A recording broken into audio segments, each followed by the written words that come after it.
Dans le 15e arrondissement de Paris, 2 écoles, une de garçons, l'autre de filles, ont été construites en 1885. Elles font partie des 300 écoles construites à Paris à l'époque, en moins de 30 ans.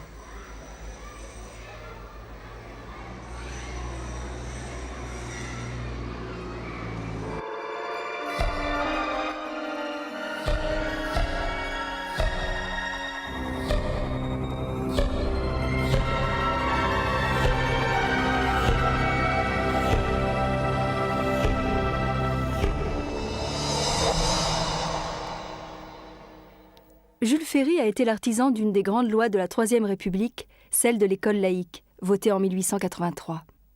La République n'a alors que 13 ans. Elle a succédé au Second Empire qui s'est effondré en 1870 après une guerre désastreuse où la France a perdu l'Alsace et la Lorraine. Rue Blomet, l'école a peu changé depuis 1885. Mais tout autour, la ville s'est transformée.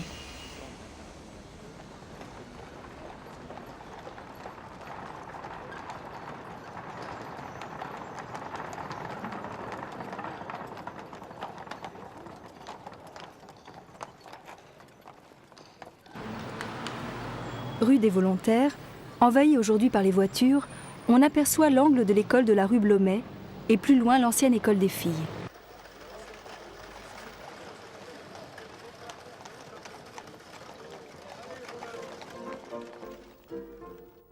Derrière ces murs, à la fin du XIXe siècle, un dessinateur nous a laissé un témoignage sur la vie de cette école. La photographie était alors moins répandue qu'à notre époque.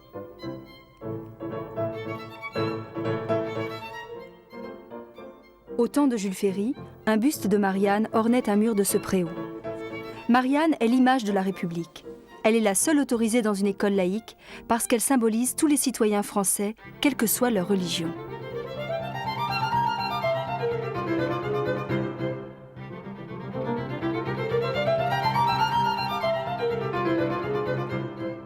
L'Église catholique, restée dans sa grande majorité fidèle à l'idée de royauté, attaqua violemment les républicains à l'Assemblée nationale.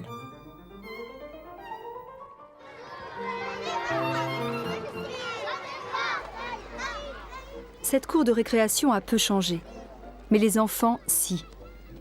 Ils portaient tous la même blouse, pour protéger leurs vêtements bien sûr, mais aussi pour renforcer l'égalité entre eux, quelle que soit la richesse de leurs parents.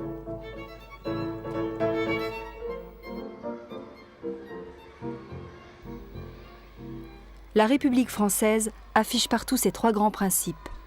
Liberté, égalité, fraternité. Ses adversaires représentent Jules Ferry en sale gamin irresponsable, qui joue à la toupie avec les valeurs traditionnelles. Lui pense au contraire que l'école est le lieu où l'on peut devenir un bon citoyen dans son esprit et dans son corps. Signe de sécurité, on ne saute pas d'en haut. D'accord ? On redescend comme on est monté. S'il reste du temps, on peut remonter une deuxième fois, tant qu'il reste du temps. La France est le seul pays au monde qui a une école laïque. Depuis l'époque de Jules Ferry, l'école a changé, mais aussi le monde qui l'entoure. Pas un seul crayon à papier.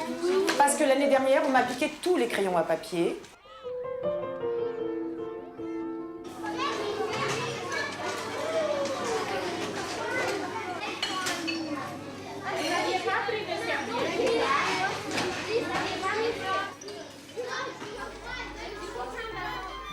À la cantine gratuite, les enfants recevaient une soupe chaude et du pain, mais apportaient le reste du repas dans leur panier. La guerre de 1914 a fait des millions de victimes en Europe. Les noms inscrits sur cette plaque sont ceux des morts de l'école de la rue Blomet. Avant 1914, les élèves étaient instruits dans le souvenir de l'Alsace et de la Lorraine, perdus en 1870. Les valeurs de la République étaient transmises par des textes et des images. 2 écrivains alsaciens, Erckmann et Chatrian, magnifient la grande révolution française. Elle a ses héros. Mirabeau qui refuse de s'incliner devant le représentant du roi. Dites à votre maître que nous sommes ici de par la volonté du peuple et que nous n'en sortirons que par la force des baïonnettes.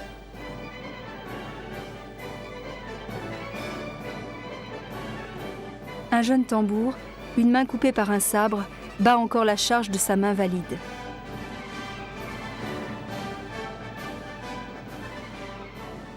l'ancien bagnard Jean Valjean, 20 ans de bagne pour avoir volé un pain, arrache une enfant martyre, Cosette, à ses bourreaux.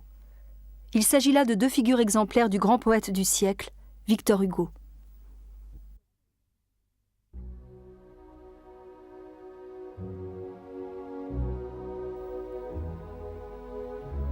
L'école prépare l'enfant aux réalités de la vie.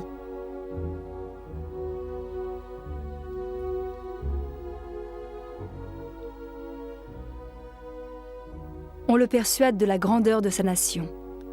La France est un grand pays de progrès.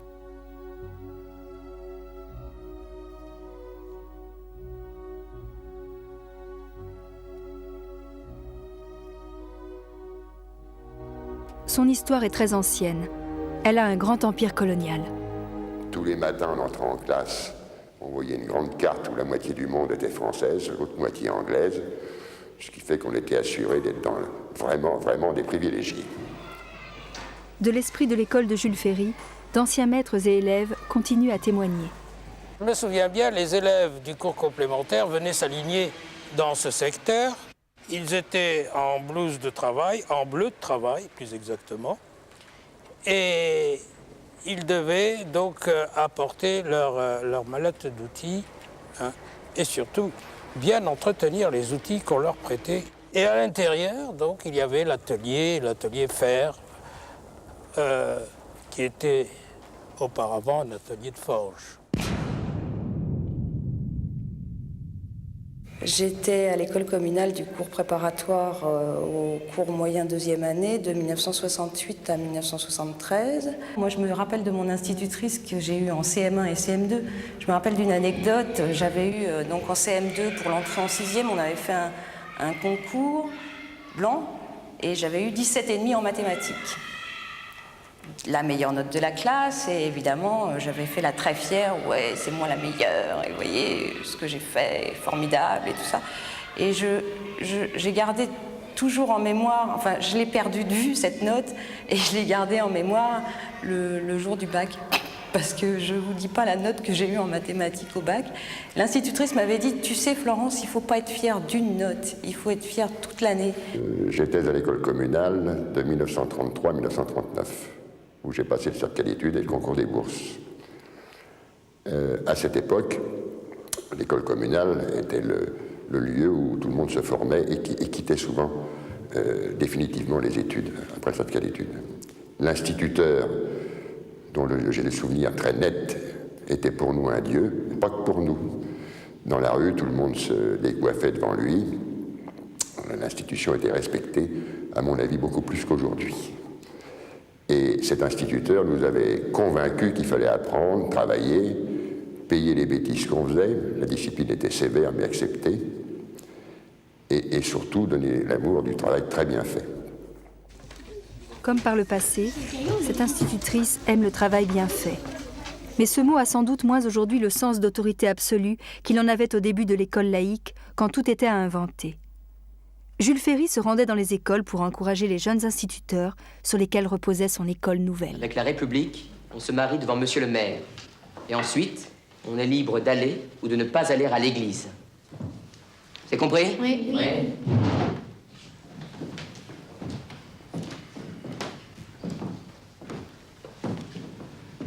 Les enfants, vous avez un bon maître. Plus encore qu'un éducateur, voyez en lui un guide, un ami sûr, qui remplit une des plus grandes, une des plus nobles fonctions de la société. Allez les enfants dehors, c'est la récréation. Ouais. Allez, allez.